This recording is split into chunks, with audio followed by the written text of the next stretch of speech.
It's Mother Eagle here. How is everybody doing?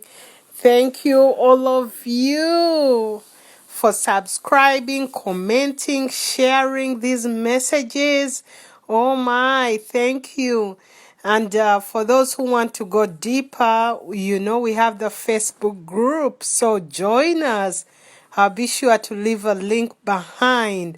Well, today's topic is empowering versus enabling.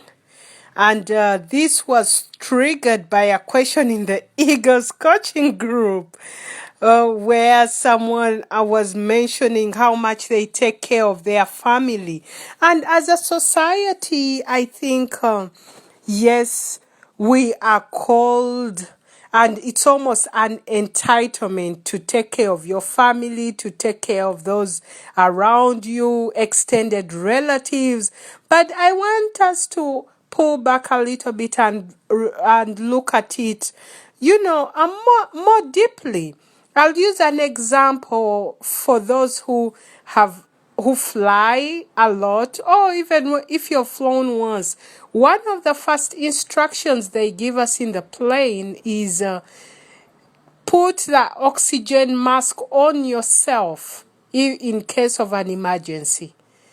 You take the oxygen mask first. Imagine if you're a mom and you have your kids with you and there's an emergency in the plane and you're taking care of yourself first, then you take care of the kids. This is a mindset that we've lost along the way as a society, whereby we give and we give until we are drained. We give everybody else without taking care of ourselves. This applies a lot to men in our society, whereby you're expected to be the provider the whole way, and then you provide for the extended family, even women taking care of the household and all that.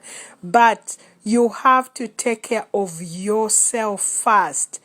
Give from an overflow, give from a place of abundance, because if you're giving from a place of lack, you are not as effective.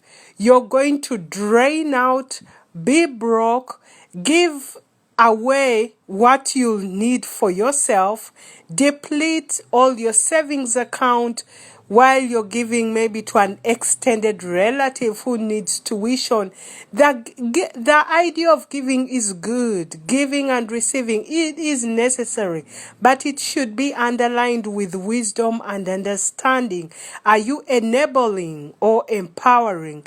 Because every time someone asks something from you and you just give, you may have put them in a situation of enabling instead of empowering, because if you were not their source of income, would they find another way? Would they be more creative? Would they, get up and do something? I don't know, but you don't want to be the one who enables someone to be in a handicapped position. You want to be more of someone who empowers. Teaching a man how to fish versus giving him the fish.